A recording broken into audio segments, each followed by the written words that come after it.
Ah.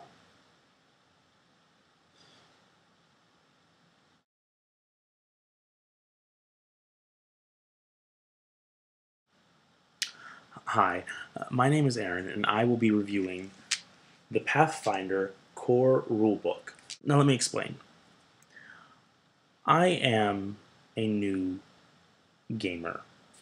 Um, that is to say, I am a new tabletop role playing gamer. The goal with this series is not to review the system. The goal of the series is to review the rulebook. The first thing that you'll notice about the Pathfinder Core Rulebook is that it is hefty. I mean, you probably don't even need to go to the gym. You could probably just lift this a few times and you're good. It is full of content. Everything you need is in here. All the core classes, all the core races, even some prestige classes, and there's even some guides to playing non-traditional races as well. But all the rules you'll ever need are in this book. Though you should probably, if you are serious about breaking into Pathfinder and starting a game, and especially going on to running a game, you should probably go out and invest in the Game Master's Guide and the bestiaries and whatnot. But I could foresee myself as a new gamer starting a session at least, or a tiny campaign of other new gamers with just this book. To be honest, there is a chapter in here that briefly covers being a game master. It would not be hard to find stats for monsters in the Pathfinder system, especially with online resources as well. There is a downside to the fact that this book is so large, though. It's a lot of content, and it can be very intimidating to somebody who is just trying to learn the system. Now, an old pro at this kind of gaming would have no problem, especially somebody who played 3.5. They would look at this book and eat it for lunch, really. But somebody like myself, for seeing this, it's rather intimidating. To give you an idea of what I'm speaking of, this is the Player's Handbook for Dungeons & Dragons 4th edition. This is the core rulebook for Pathfinder. Yes. It is astounding, the difference.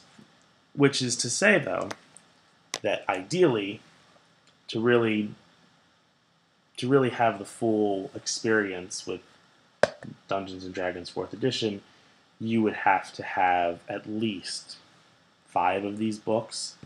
So that adds up. But from what I've seen, the rest of the books from Pathfinder are rather hefty as well. There's a logistics issue here too. I mean, it is a lot to carry. I've carried this around in my backpack around school and stuff, and it has been, it's definitely cumbersome at times. But I also like the feel of having this giant rule book. It is very well organized. The contents show you exactly where you need to go. Every chapter is laid out pretty well. There's a lot of text on the page. There's a lot going on. But really, that is just the nature of the game. I mean, these are rules heavy systems, and if you really want to play the game, you're going to have to grit your teeth and bear through it. At the same time, though, this book is very easy to skim through to find the essential things that you need to know to get started, and then as certain rules come up that you're unfamiliar with, it is easy to find what you need. I mean, I don't know. Personally, that's how I go through a rule book. I don't read it from cover to cover. I go through it one at a time. I go through the core mechanic rules, and then the more complicated things, the more niche rules, the more specific rules I get to later. So if I'm curious, what exactly does this spell do?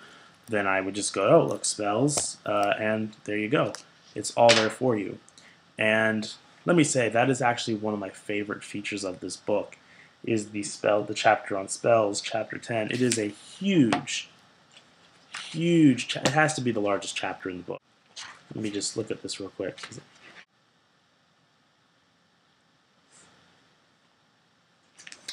Just to give you an idea, I just counted, and out of a book that is roughly 570 pages long, approximately 150 of those pages are the chapter on spells. That is astounding, if you ask me. I mean, that is something else. And it's great, you know, and it's also, it can be a very immersive experience when you're at the gaming table, and you're playing a spellcaster. Say you're a wizard, and you're actually looking in your spell book. So though this book comes with a lot of content, it does come at a price. When it originally came out, it sold for around $50. But I was able to get this book on Amazon for, you can get a used copy. Mine's new, and I got it for around $30.